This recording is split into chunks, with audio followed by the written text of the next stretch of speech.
Picture this: September 7th, 1996, Las Vegas, Nevada. It's a warm Saturday night, the city is buzzing with energy, casinos are packed, the streets are alive with lights, music, and thousands of people looking for excitement.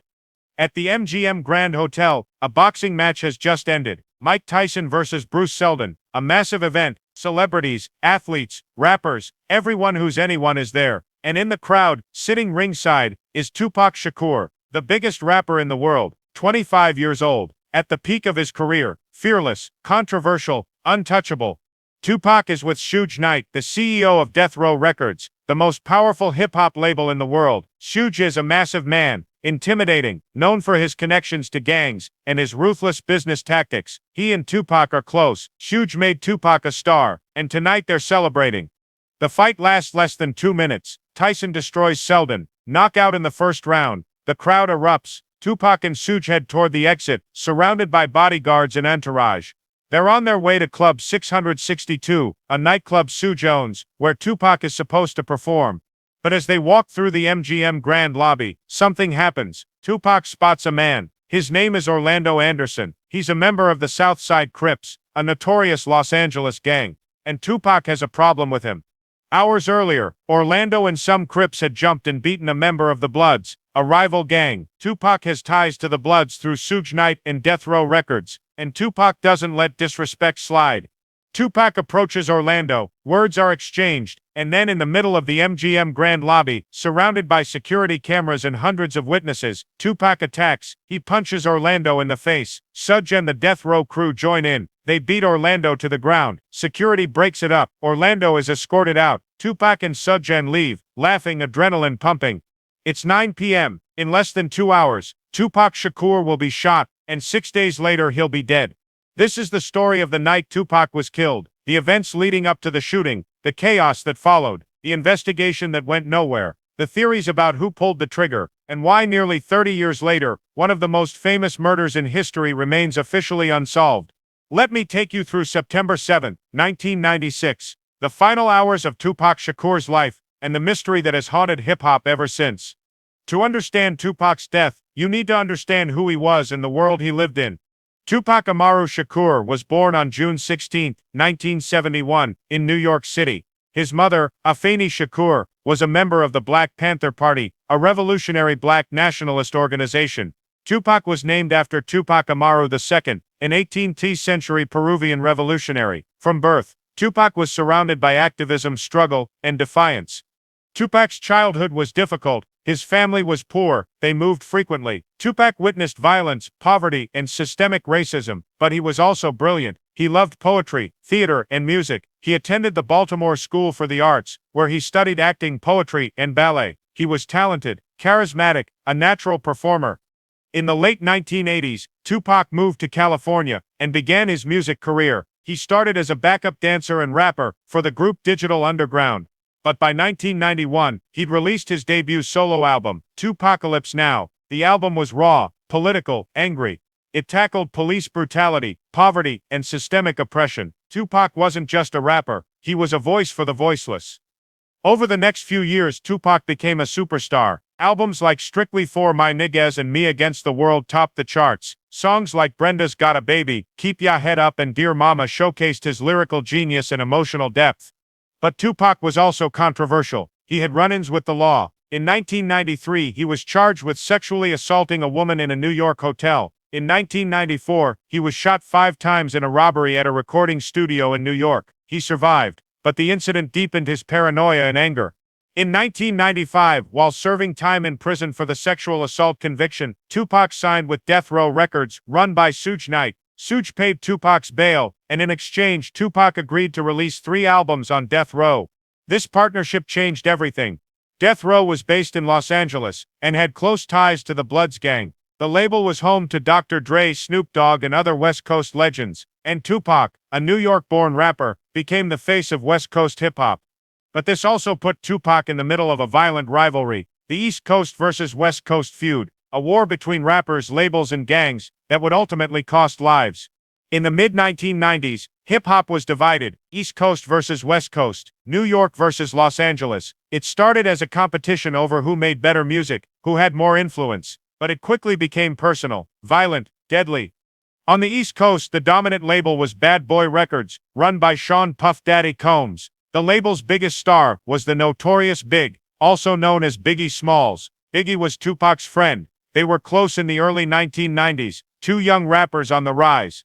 But in November 1994, everything changed. Tupac was shot 5 times at Quad Recording Studios in New York. He survived, but he believed Biggie and Puff Daddy knew about the attack in advance and didn't warn him. Tupac felt betrayed. From that moment, Tupac declared war on Biggie, Puff Daddy, and Bad Boy Records. He released diss tracks. He insulted them in interviews. And in 1996, he released Hit 'Em Up, one of the most vicious diss tracks in hip-hop history. In it, Tupac claimed he'd slept with Biggie's wife, Faith Evans. He threatened Biggie, Puff Daddy, and anyone associated with Bad Boy.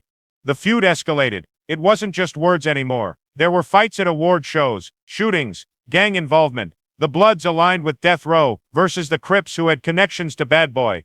By September 1996, the tension was at a breaking point, and Tupac was in the middle of it, fearless and reckless. September 7, 1996, Tupac and Suge Knight are at the MGM Grand for the Mike Tyson fight. After the fight ends, Tupac attacks Orlando Anderson in the lobby. The beating is captured on security cameras. Orlando is a Crip. Tupac and Suge are affiliated with the Bloods. It's a public act of disrespect. After the fight, Tupac and Suge leave the MGM Grand. They head to Suge's Las Vegas home to change clothes before going to Club 662. Tupac is in high spirits. He's laughing, joking, ready to party. Around 10:30 p.m., Tupac and Suge leave Suge's house. They get into Suge's black BMW 750 sedan. Suge is driving. Tupac is in the passenger seat. Behind them, a convoy of cars follows, bodyguards, friends, death row entourage. They head toward the Strip, the main boulevard in Las Vegas. Traffic is heavy. It's Saturday night. The streets are packed with cars, tourists, people celebrating. As they drive down the Strip, people recognize Tupac. He's hanging out the window, waving, talking to fans, taking pictures. He's not wearing a seatbelt. He's standing up through the sunroof at times, completely exposed. His bodyguards are in the cars behind him, not in the BMW. At approximately 11 p.m., the convoy stops at a red light at the intersection of Flamingo Road and Colville Lane, just off the Strip. Suge's BMW is in the front. Next to them in the lane to their right is a white Cadillac.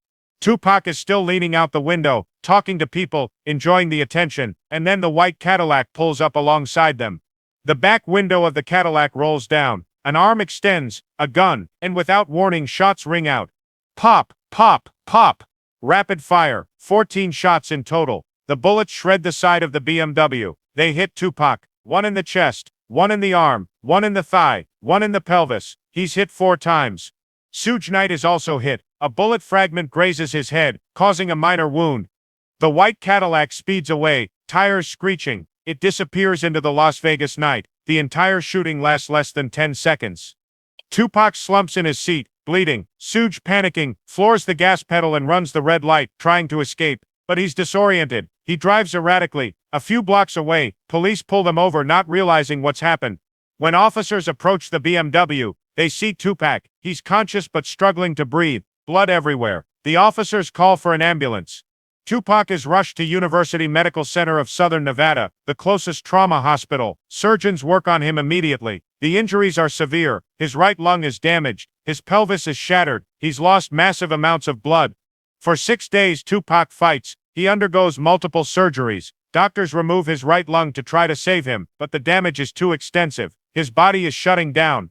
On September 13, 1996, at 4:03 p.m., Tupac Shakur is pronounced dead. He's 25 years old. The world is stunned. Tupac, the invincible, the fearless, the king of West Coast hip-hop, is gone, killed in a drive-by shooting in Las Vegas, and no one knows who pulled the trigger. The Las Vegas Metropolitan Police Department immediately begins an investigation, but from the start it's plagued with problems. First, there are no cooperative witnesses. Despite the shooting happening on a busy street, with dozens of cars and people around, almost no one comes forward. In the hip-hop community, there's a code: don't talk to the police. Snitching is unforgivable. Even Tupac's own entourage refuses to cooperate fully. Suge Knight, who was in the car with Tupac, gives police almost nothing. When asked if he saw the shooter, Suge reportedly said, "I didn't see anything. I was watching the fight." He refuses to provide details. Second, there's no physical evidence. The white Cadillac is never found. No murder weapon, no shell casings that lead anywhere. The car simply vanishes. Third, Tupac himself didn't help. In the ambulance and at the hospital, while he was still conscious, police tried to ask him who shot him. Tupac reportedly said, "Fuck you, I'm not telling you shit." He refused to cooperate. Without witnesses, without evidence, without cooperation from the victim or his associates, the investigation stalls almost immediately. Over the years, several theories have emerged about who killed Tupac. None have been definitively proven, but here are the main suspects and theories. The most widely believed theory is that Orlando Anderson, the Crip gang member Tupac attacked at the MGM Grand, was the shooter or was involved in the shooting. Here's the timeline. Tupac beats up Orlando around 9 p.m. Orlando leaves the MGM Grand humiliated, angry. According to some witnesses, Orlando and other Crips were seen in the area later that night. Some believe Orlando was in the white Cadillac and shot Tupac in retaliation for the beating. Orlando Anderson always denied involvement. He was questioned by police multiple times but was never charged. In 1998, 2 years after Tupac's death, Orlando was killed in a gang-related shootout in Los Angeles. He took whatever he knew to his grave. Some investigators believe Orlando didn't pull the trigger but knows who did. Others believe he was the shooter, and the case died with him. Another theory suggests that Biggie Smalls and Bad Boy Records were involved. Given the intense East Coast versus West Coast feud, some believe Biggie or his associates ordered a hit on Tupac. This theory gained traction because 6 months after Tupac's death, Biggie was also killed in a drive-by shooting in Los Angeles. The circumstances were eerily similar. White Cadillac, drive-by, unsolved. Some believe the two murders are connected, that Tupac's murder led to Biggie's murder in retaliation, but there's no solid evidence linking Biggie to Tupac's death. Most credible investigators dismiss this theory. One of the more controversial theories is that Suge Knight, Tupac's own boss and friend, was involved in his death. Why would Suge kill Tupac? Money. Tupac was Death Row's biggest star. He was making millions for the label, but Tupac was also planning to leave Death Row. His contract required 3 albums. By 1996, he'd delivered 2. After the third, he'd be free, and Suge couldn't let that happen. Additionally, Tupac had taken out a life insurance policy with Death Row listed as the beneficiary. If Tupac died, Suge would collect.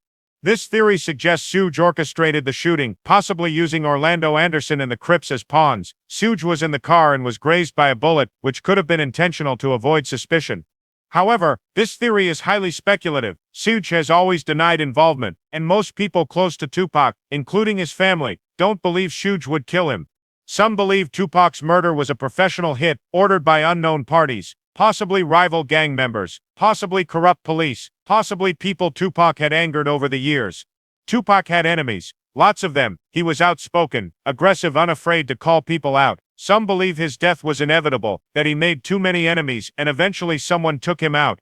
In 2023, nearly 30 years after Tupac's death, there was a major development. Dwayne Keefe D. Davis, a former Crip gang member, was arrested and charged with Tupac's murder. Keefe D. is Orlando Anderson's uncle. For years, Keefe D. had publicly admitted he was in the white Cadillac the night Tupac was shot. In interviews, documentaries, and even a memoir, Keefe D. described being in the car, handing a gun to someone in the back seat, and the shooting happening moments later. For years, he wasn't charged, possibly because his statements were seen as bragging or unreliable. But in 2023, Las Vegas police finally arrested him. He's currently awaiting trial as of 2024. If convicted, Keefe D. could finally provide answers. But even with his arrest, many questions remain. Who actually pulled the trigger? Was it Orlando Anderson, someone else in the car? And why did it take nearly 30 years to charge anyone? Tupac's death devastated the hip-hop community. He was more than a rapper. He was a poet, an activist, a voice for the oppressed. His music tackled inequality, violence, love, pain. He was raw, honest, vulnerable. After his death, Tupac's influence only grew. Posthumous albums were released. The Don Killuminati, The 7-Day Theory, released just 2 months after his death, is considered one of his best works. Over the years, more albums, unreleased tracks, and compilations were released, keeping his legacy alive. Tupac has sold over 75 million records worldwide. He's been inducted into the Rock and Roll Hall of Fame. He's studied in universities. His life has been the subject of documentaries, books, and films. But his death also highlighted the dangers of the gangsta rap lifestyle. The violence, the feuds, the code of silence. Tupac lived fast, rapped about death, and ultimately became a victim of the world he portrayed. 6 months after Tupac's death, Biggie Smalls was killed in Los Angeles in a similar drive-by shooting. The East Coast versus West Coast feud claimed another life, and like Tupac's murder, Biggie's murder remains officially unsolved. September 7, 1996. Mike Tyson fight at MGM Grand. Tupac beats up Orlando Anderson. Hours later, Tupac is in Suge Knight's BMW, driving down the Las Vegas Strip. A white Cadillac pulls up. Shots fired. 14 bullets. 4 hit Tupac. 6 days later, September Drazen, Tupac dies, age 25. Las Vegas police investigate. No witnesses cooperate. No evidence. No arrests. The case goes cold. Theories emerge. Orlando Anderson, Biggie and Bad Boy, Suge Knight, gang retaliation, professional hit, no definitive answer. 2023, Keith D. arrested, charged with murder. Nearly 30 years later, trial pending. Tupac Shakur, June 16, 1971, September 13, 1996, the greatest rapper of his generation, poet, activist, legend. And the question remains, who killed Tupac?